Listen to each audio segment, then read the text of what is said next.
William Bretherton was 56 years old in 2026, still doing pest control out of Illinois, still occasionally appearing in the background of his son's TikTok videos like a ghost of a career that once commanded millions of viewers every single week on one of America's most watched cable networks. No network deal, no comeback special, no reunion, no proper goodbye. Just a man who was once a genuine television personality, quietly running a small extermination company in a state that was never home, living a life that looks almost nothing like the one America watched for 6 straight seasons on A&E. The story of how Billy the Exterminator ended is not really about ratings or a network decision or even a drug arrest. It is about a man who built everything around one specific thing and then watched that thing come apart in ways nobody could write their way out of. This is the full story of what happened, why it happened, and where things actually stand right now in 2026. To understand the full weight of everything that came after,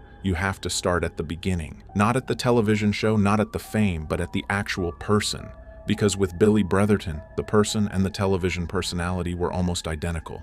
And that is precisely what made the show work and what made the collapse hit so hard when it finally came. William Bretherton was born on the 16th of September, 1968 in Louisiana, and from early on he did not fit the mold you would expect for someone who would spend his career in pest control. Billy was a metalhead in the truest sense of the word. Long dark hair, all black leather clothing, heavy silver jewelry, spikes and studs on everything he wore, dark sunglasses, a look that made strangers on the street assume he was heading to a concert rather than into someone's attic to deal with a wasp colony the size of a basketball or a nest of venomous snakes under a porch. But here is the thing that audiences responded to immediately and kept responding to across 6 full seasons of television. That look was not a brand. It was not something a network executive designed in a boardroom meeting. It was not a character someone put on for the cameras. That was genuinely who Billy Bretherton was. On and off camera, every single day. The authenticity was total, and audiences can feel that in a way that is almost impossible to manufacture,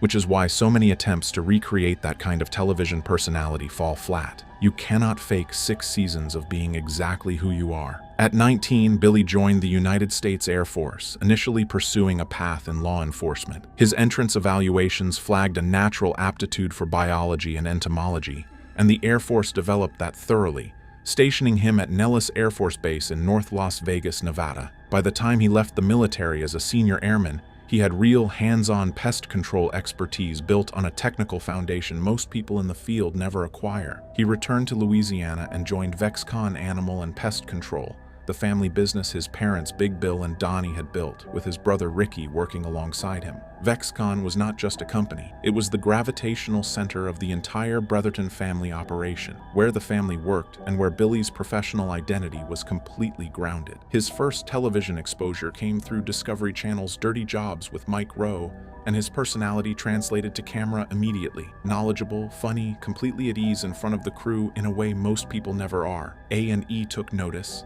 launched The Exterminators in 2009, and rebranded it as Billy the Exterminator from season 2 onward. For 6 consecutive seasons, that show ran almost entirely on the fuel of Billy's genuine personality and the genuine reality of his family's life in Louisiana. There were no gimmicks. There was no manufactured conflict. There was just a real person doing a real job with his real family in a real place. And then that reality fell apart, slowly at first, and then all at once. It is worth understanding what made Billy the Exterminator actually function as a program, because most people who watched it would describe the experience as it just felt good.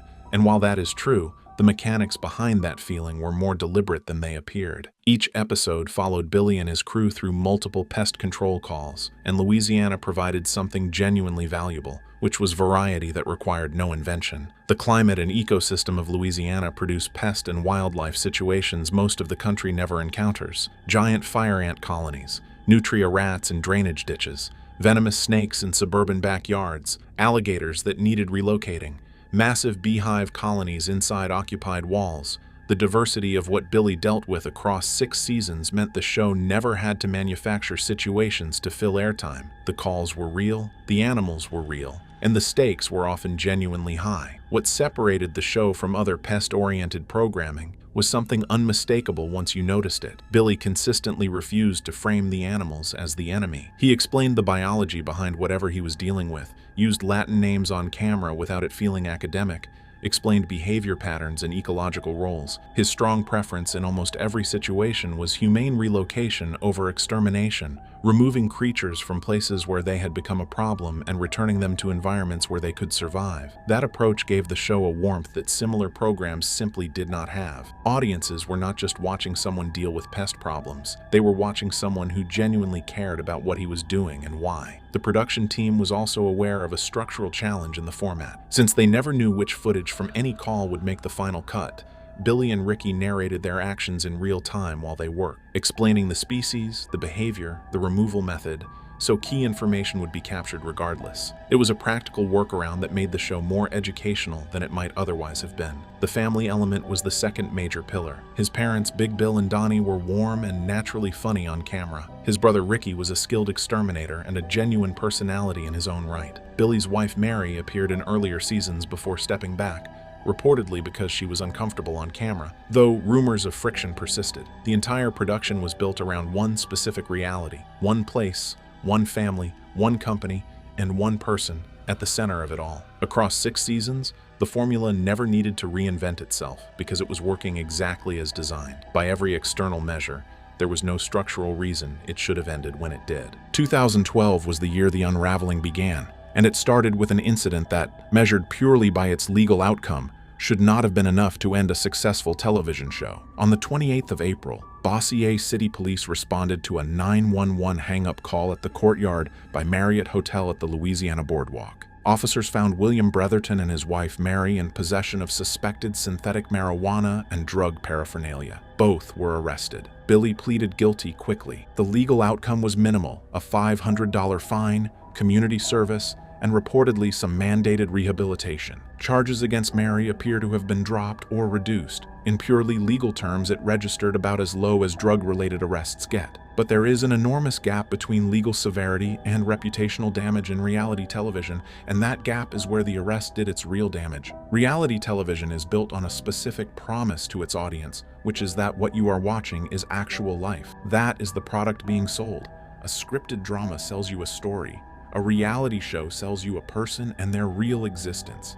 When a scripted actor faces legal trouble, the character they play remains untouched. When a reality television personality gets arrested, no such separation exists. The person is the product, and damage to the person is damage to the product. For A&E, the arrest introduced doubt into a narrative they had spent 6 seasons building around a lovable, eccentric, family-oriented man who was passionate about his work. An arrest on drug charges, even a minor one, complicates that image in ways that are difficult to walk back and raises questions the network has no appetite to answer. The arrest was the crack in the foundation, but what came next, what happened inside the Bretherton family in the aftermath, is what actually brought the entire structure down. This is the chapter that receives the least attention but matters most. It happened largely out of public view, and Billy has been consistently private about the specifics, never giving a complete public account of what the conflict involved. What is fully known is the outcome, and the outcome was severe enough to effectively end the show on its own, independent of anything the network was deciding. Following the arrest and the public attention it generated,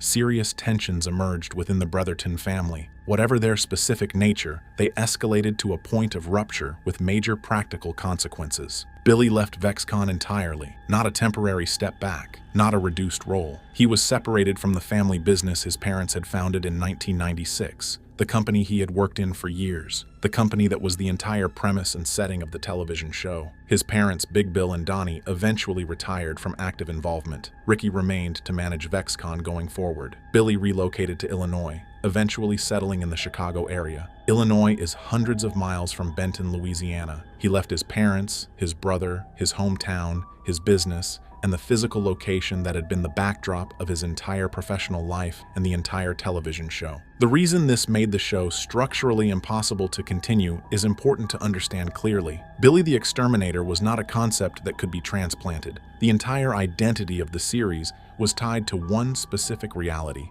which was Billy Bretherton at VexCon in Louisiana with his family.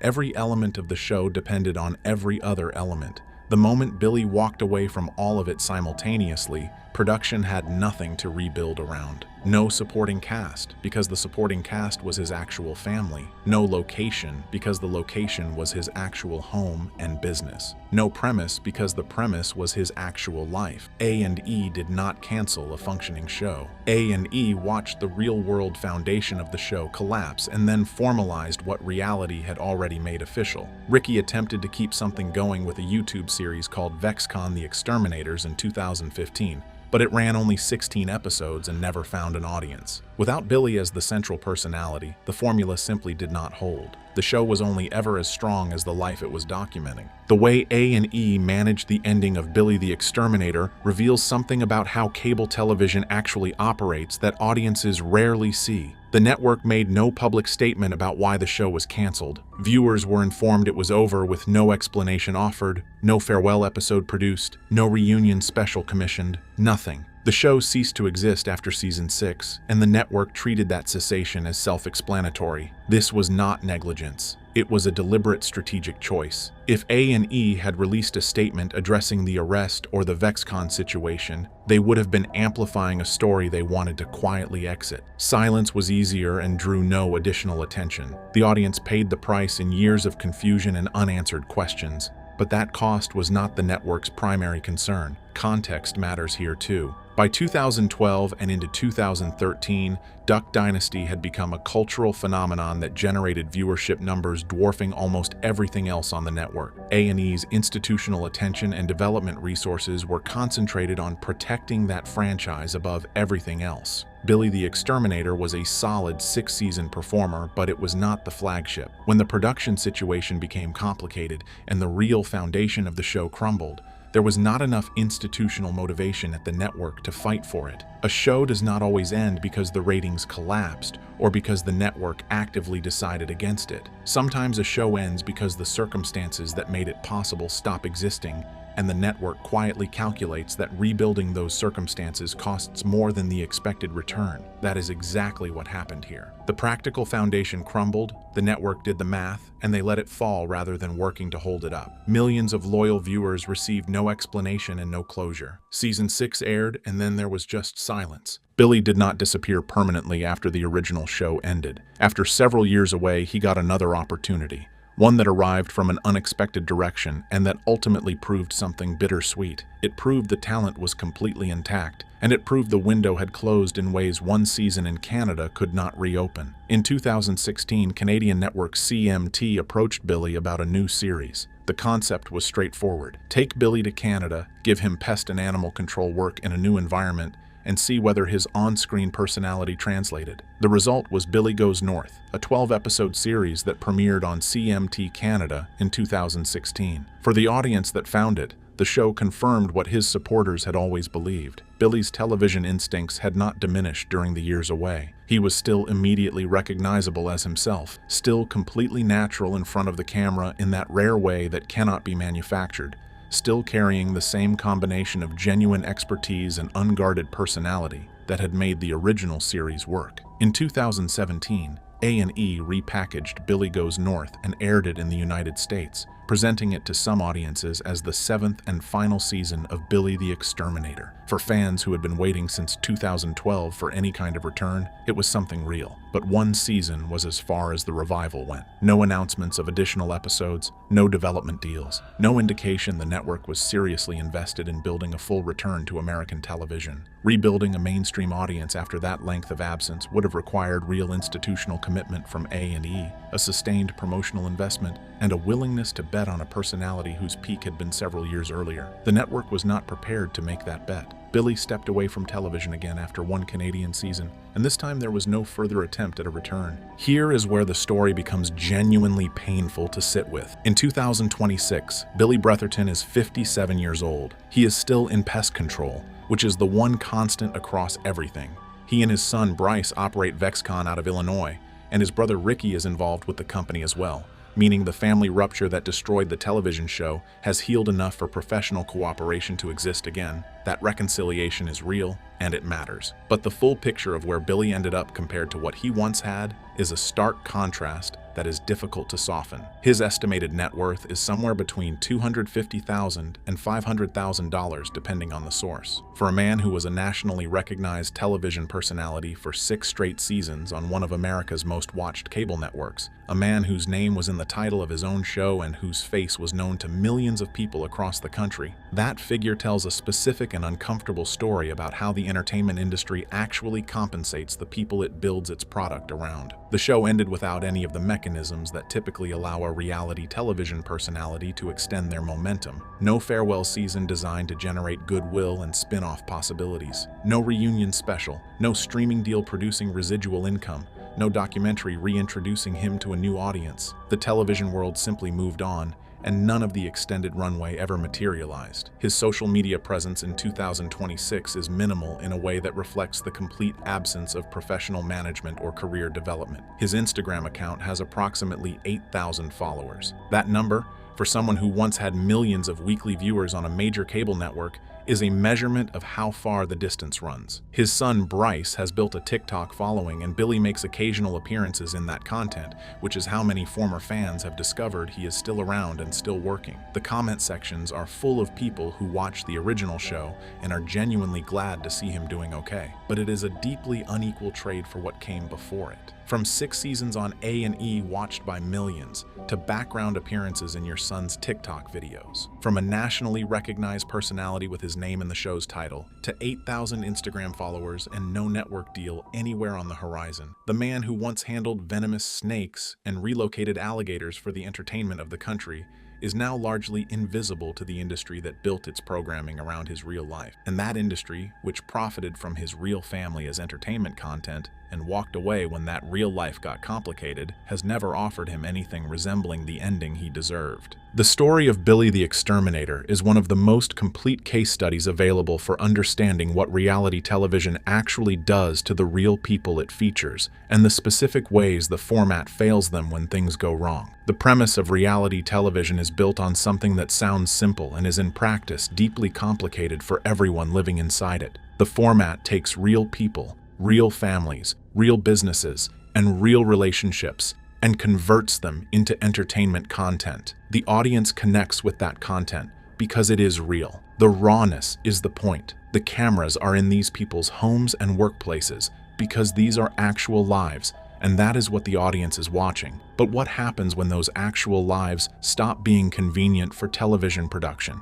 The show ends. The network moves on. The people whose real lives were the product are left managing real consequences in a world where the cameras are gone and the institutional support has evaporated. Billy did not simply lose a television show when everything fell apart. He lost his family business. He lost his working relationships with his parents and his brother, the people who had been his closest professional collaborators his entire career. He lost his home state and the professional identity he had spent years building in front of an audience of millions. Those were actual losses that unfolded partially in public and then continued in private after the audience moved on. No writer's room existed to craft a resolution. No character arc was designed in advance to carry him through to a satisfying conclusion. Just real damage, in real time, to real relationships and a real life, with no resolution written in advance, and no one whose job it was to make sure the ending served the person at the center of it. The arrest was covered publicly. The family fallout was visible enough to end the show. But the full weight of what that period actually cost Billy Bretherton as a person was never on camera, because by the time the worst of it was happening, the cameras had already gone. That invisibility is its own particular tragedy. The most consequential chapter of his story happened entirely off-screen, and the audience never saw it. 6 seasons, more than 100 episodes, millions of loyal viewers who watched consistently and genuinely cared about the people they were watching. A show that worked because it was built on something completely real. A real family, a real business, a real location, a real person who never had to pretend to be anyone other than exactly who he was. And in 2026, the legacy of Billy the Exterminator lives primarily in the memories of the people who watched it, in old episodes on YouTube, and in the comment sections of Billy Bretherton's TikTok videos where strangers who used to watch every week type that they remember the show, that they miss it, that they are glad Billy is still out there somewhere. That loyalty is real and says something important about what the show actually was, but it does not change what the show and the man at its center received at the end of it. Billy the Exterminator deserved a proper finale. It deserved an episode that gave the audience a real goodbye, that let the people who had watched for 6 years close the book on something they had genuinely invested in. It deserved, at minimum, a public statement from the network explaining that the show was ending, rather than the silence that left millions of people confused for years. Billy Bretherton deserved a network that fought to find a way to keep going rather than quietly calculating that the cost was not worth the effort. He deserved a revival that received genuine institutional support rather than one repackaged Canadian season presented almost as an afterthought. He deserved the kind of financial outcome that a nationally recognized television personality with his viewership numbers should have been able to build across 6 seasons and a loyal audience, rather than an estimated net worth of a few $100,000. None of that happened.